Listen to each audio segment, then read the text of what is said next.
State of State, we got your Nittany Lion update. It's a football discussion with Tom and Justin, so kick back and press play.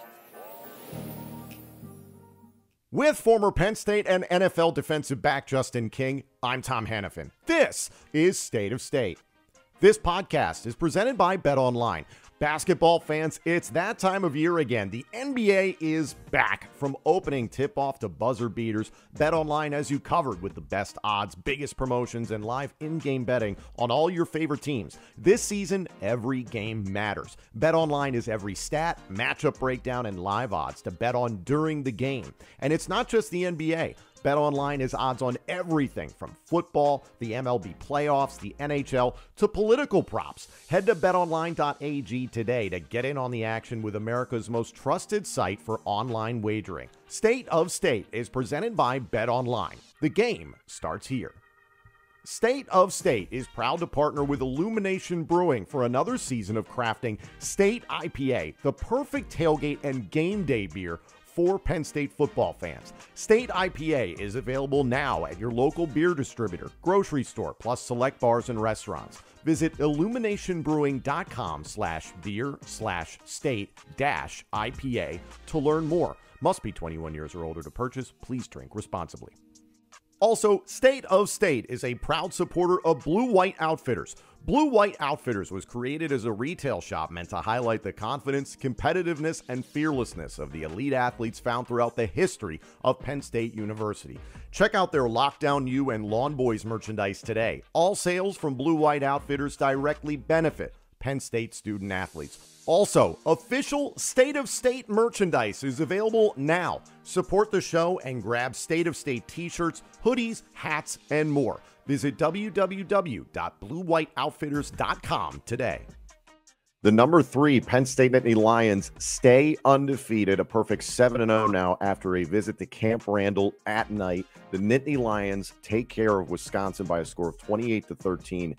But it was not without stress. And now with Ohio State at home next week, there's a lot of stuff we can digest from this game, but there's a lot that Penn State is going to have to figure out getting ready for the Buckeyes. Like, comment, subscribe, rate us, turn on notifications. As always, get at us on social media at State of State Pod. Get in our comment section on YouTube. And if you haven't done so already, you can become a member of our YouTube channel. For just 99 cents a month, you get all upcoming episodes of State of State ad-free, commercial-free, plus our entire members-only playlist of past episodes. No commercials whatsoever, just 99 cents a month. Hit the join button on our homepage or follow the link in the description of this podcast.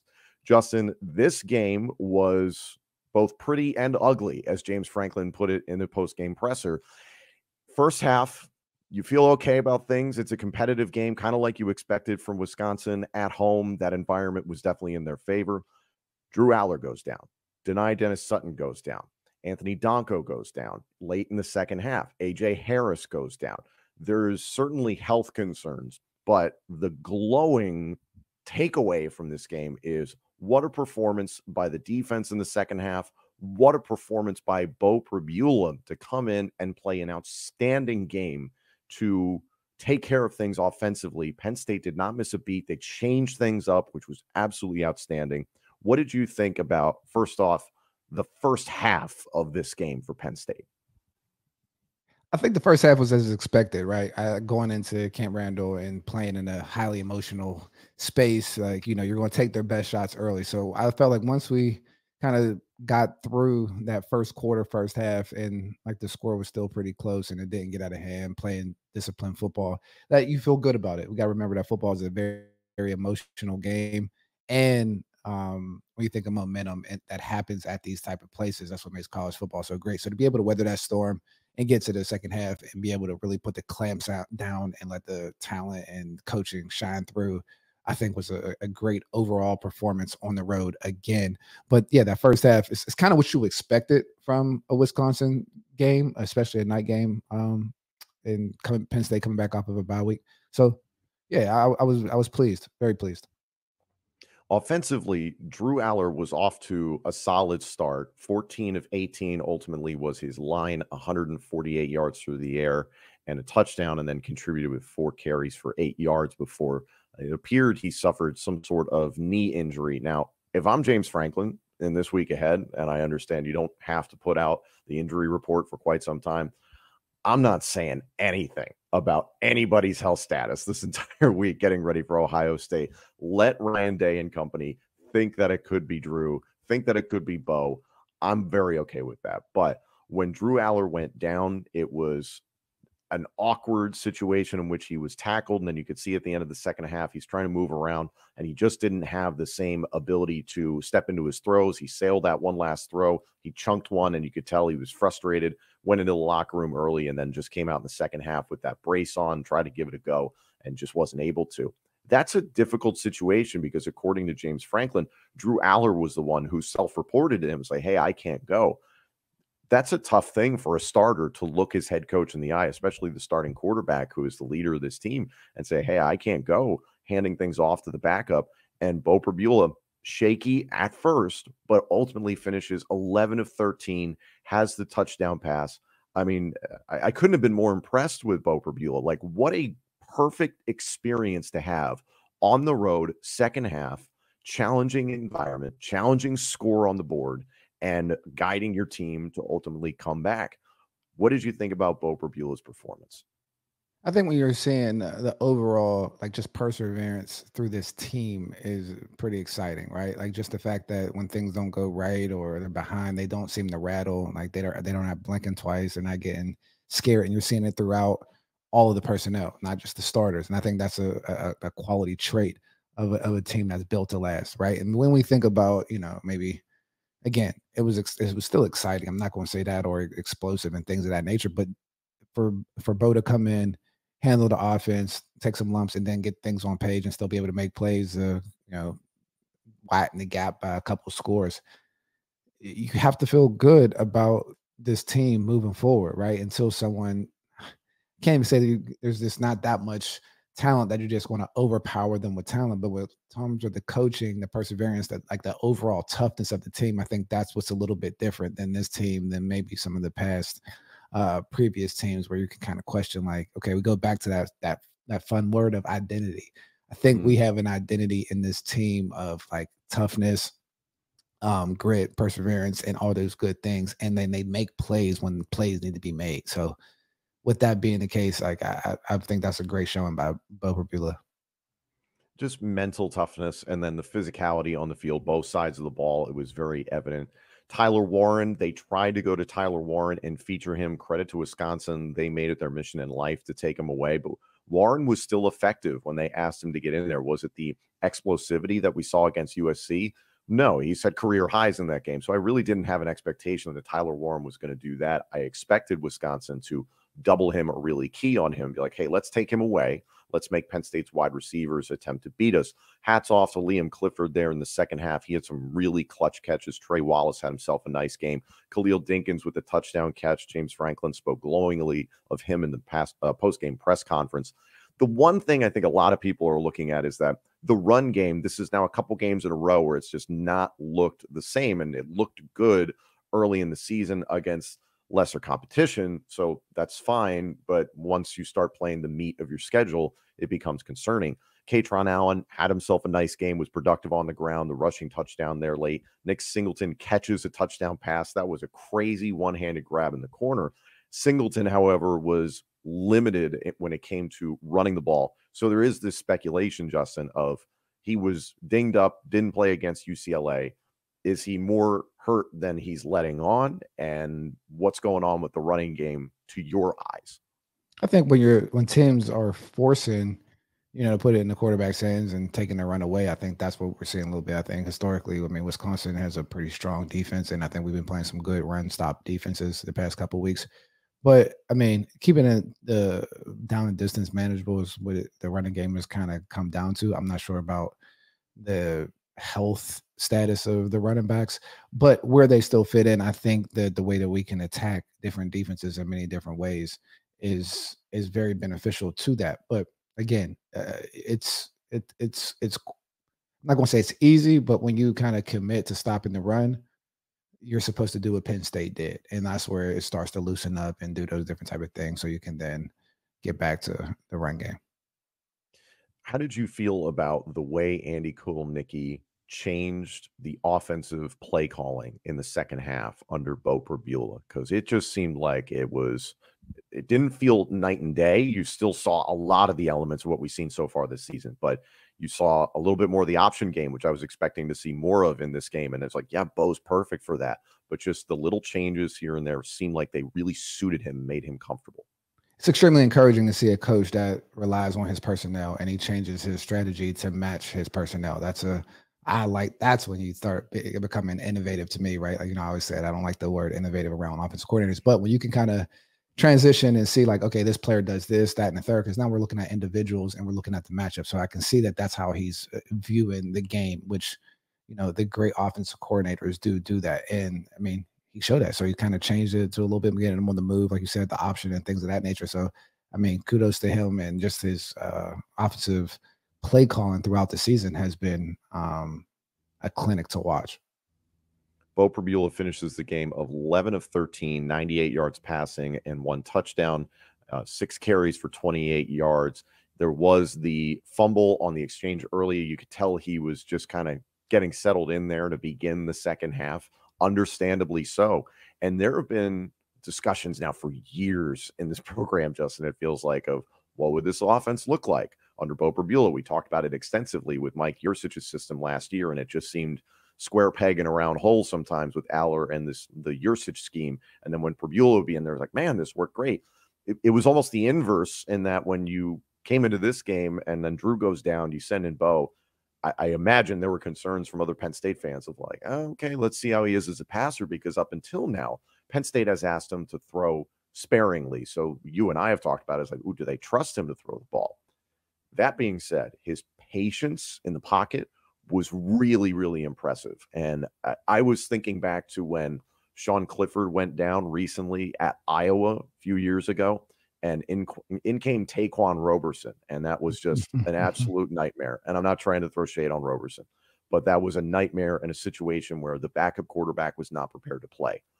That was not the case here. Hats off to Andy Kotelnicki, Danny O'Brien, who's getting a lot of love from Todd Blackledge, who's a friend of the show. We've had him on here before and has talked about Beulah so much. Like, there was patience. He took what the defense gave him. He didn't panic, and he made some really accurate throws. Like, the way that he was working through the zone coverage that Wisconsin was putting out there was very impressive.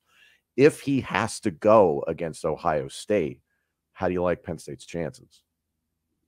I mean, obviously you want your starter. So, I mean, do I like my chances? I still like my chances. I think it creates another dynamic for Ohio State to prepare for that they haven't seen too much of. So just with the limited amount of snaps, it gives a little bit of edge of, like, we don't know exactly what to expect. And with that being the case, it's like, that, I want to say the sneak attack, that kind of lends in our favor. I mean, I watched Ohio State yesterday, and, they're still a good football team, but they're a very beatable football team.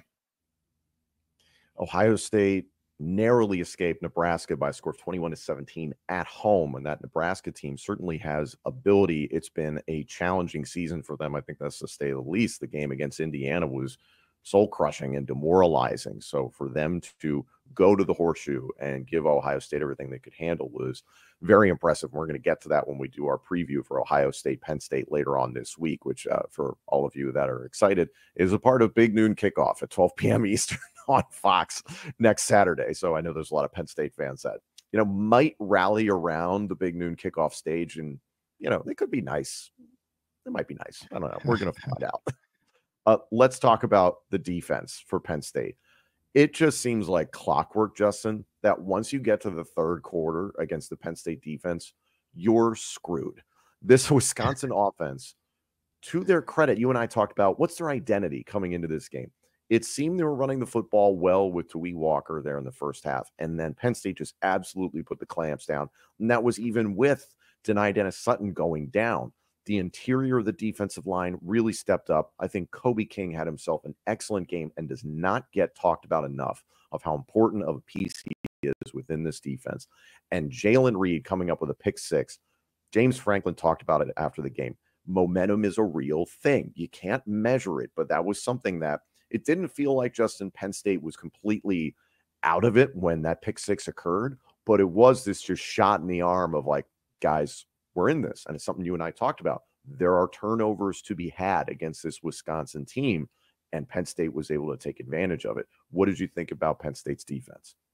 Like you said, I mean, I keep looking at their defense. So when I think of like Floyd Mayweather boxing matches, right? You're coming out first 4 rounds, you're filling them out, and then next thing you know, the boxer can't touch them, and then they're punching you in the mouth like later in, and it's just like suffocating. So that's kind of the mentality that I've seen throughout the defense. And like, man, yeah, we finally got a pick six from Jalen Reed. That was an awesome thing to see. I mean, I was also like impressed by, obviously the striking ability from all the linebackers, and then Zion Tracy. I think give him a shout out, just playing in the slot, punt returning, and doing different things of that nature. He just kind of jumped off the screen to me a little bit. I don't know all the details of like assignment and things of that nature, but from just a playmaking ability, just the movement out there, I feel like they match up pretty well from a neutralizing standpoint, right? Like just across the board. So I think we have to take advantage of, creating possessions and putting points on the board to become from very good to an elite defense. And I think right now we're just a very, very good sound defense. And then it's just kind of a stranglehold at the end. And the thing that really goes well with the defense is that I think the defense and the offense plays well together.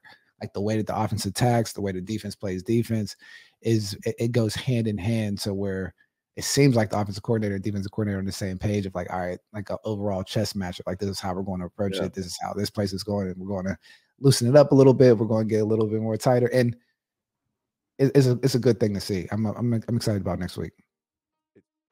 This episode of State of State is presented in part by Melon. Now, for those of you who've been watching this podcast for quite some time, you know that Justin and I are both big hat guys. Now, when I was introduced to Melon, I immediately saw how durable and comfortable their hats are. Great color options, great sizing options as well. For me, someone who likes to go to a lot of different football games and tailgates throughout the year, I need a hat that's going to be flexible depending on the weather. If it's hot out, I want something that's breathable, and that's something that Melon hats provide. And also, if it's inclement weather, that's going to be nasty out, then I need a hat that's not going to lose its shape if you get them wet. In fact, if you need to wash a Melon hat, they come right back to life and they look brand new if you throw them in the wash. So that's something I absolutely love. So if you're looking for a hat as tough as you, check out Melon. You won't wear anything else after you get one for yourself. If you're looking for the world's most durable hat, look no further. Go to melon.com. That's MELIN.com and put it to the test yourself. This podcast is brought to you in part by Cherry Bundy. Cherry Bundy is a recovery product that's in the locker room for the Penn State Nittany Lions football program, and we are so proud to have them as a sponsor to get the message out there to help you with your fitness, your performance, and your recovery.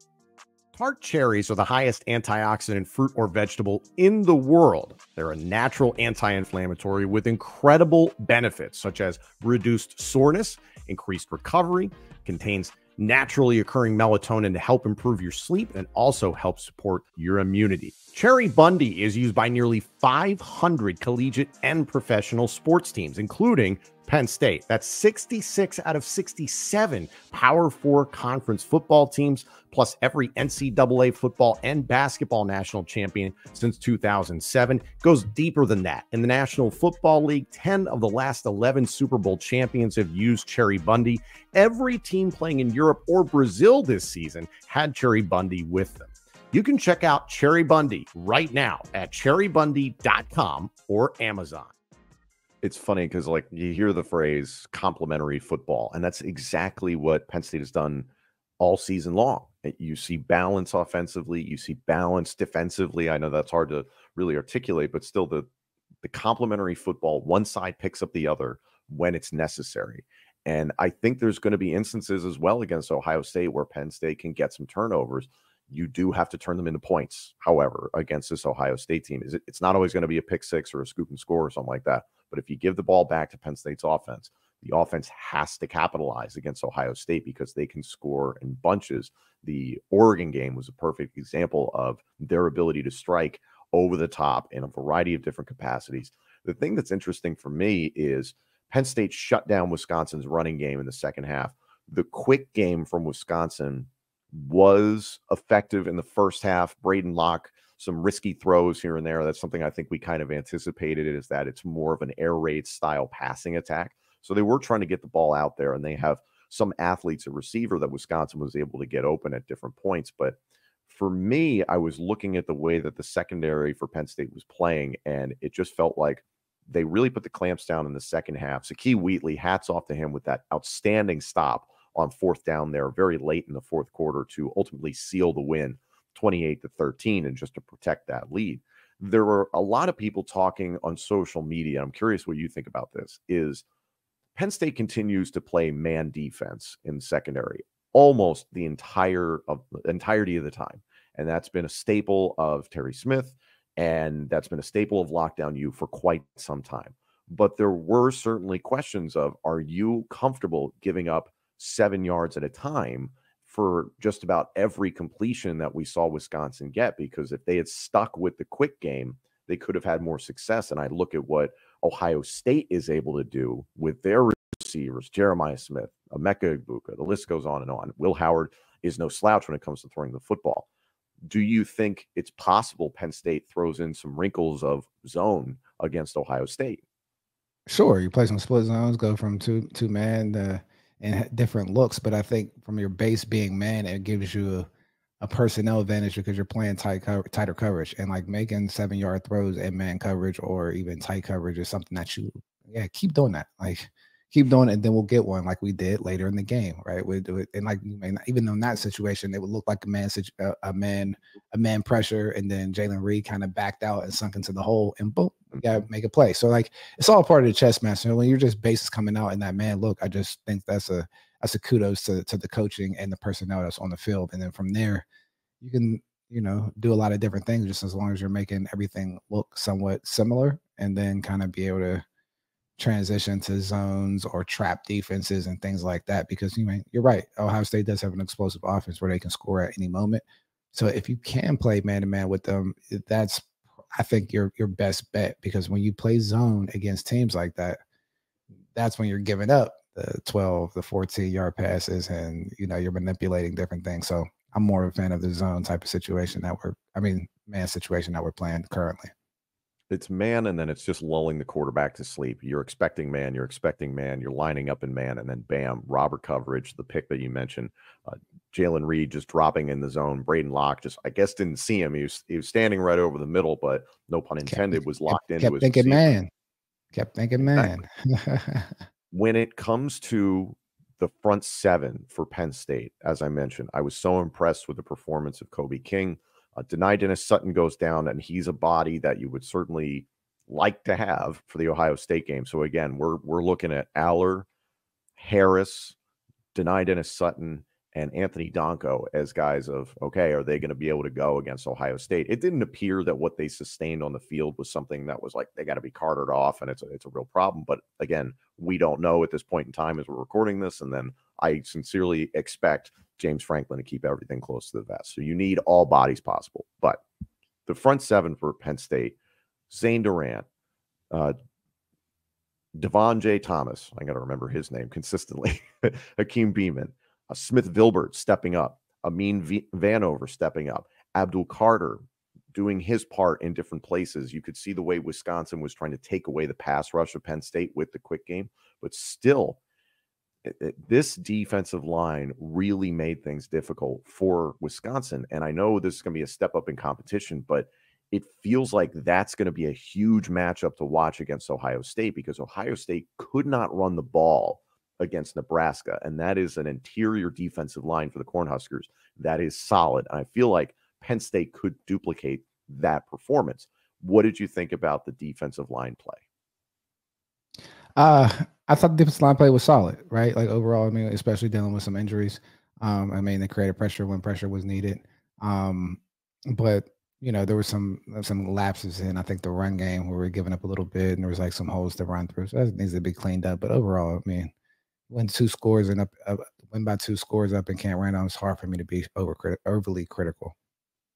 I completely agree. And again, 2 out of the last 3 weeks, road games where you were down at half and you made your way back and you won the game. Those are character building opportunities. And I continue to just be so impressed. And you said it before, no one was phased, next man up mentality. No one was demoralized. It just kept rolling for Penn State.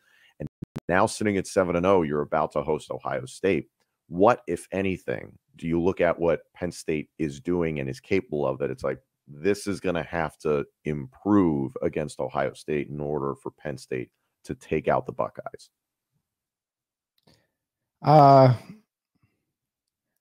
Play the same level of football, right? And just continue to make some plays. I think the turnovers are going to be a critical piece moving forward. And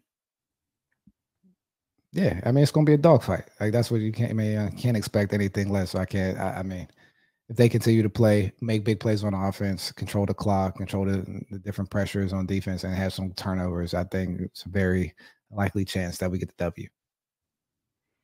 This is undoubtedly the biggest game of the year coming up, but hats off to everybody as a part of this Penn State football team that pulled off what was a gutsy win. And I know there's some people that might look at it and be concerned, but you understand your starting quarterback goes down at the end of the first half. You lose your starting defensive end in Dennis-Sutton, your offensive tackle, Anthony Donko, who's had some injury issues this year, banged up.